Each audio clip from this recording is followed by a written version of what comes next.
protests. Morsi's Muslim Brotherhood are banned as a terrorist group, and they've called for a boycott of the polls. That has prompted tight security measures, and at many polling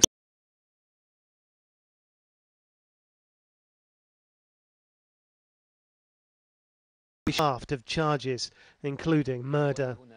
The former military chief's only opponent is leftist Hamdeen Sabahi, who came third in the election in 2012.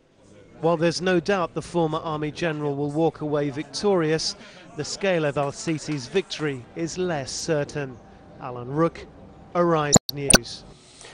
Well, let's take you live now to Cairo, where we can speak to our correspondent there, May Kamal. A very good morning to you. Well, what's the significance, May, of this one-day extension then? Is it a sign of desperation, as some analysts are suggesting? That's certainly the reading here around Egypt.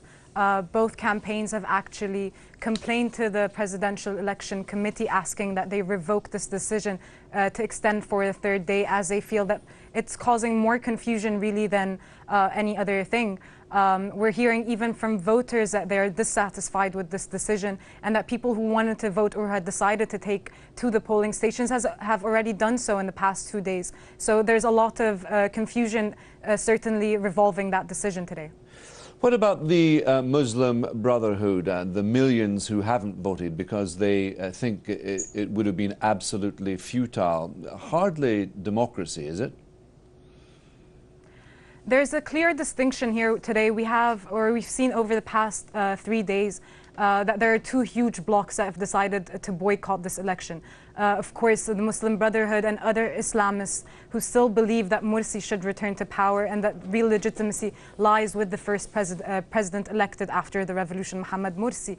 But we're also seeing a lot of youth and students who have decided to boycott this process, as they have been feeling marginalized over the past 2 years here in Egypt.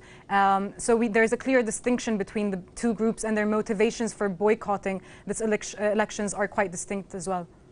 Do you think that al-Sisi can realistically bring about big change in Egypt, knowing what has gone on in the past and how the country has been plunged into turmoil?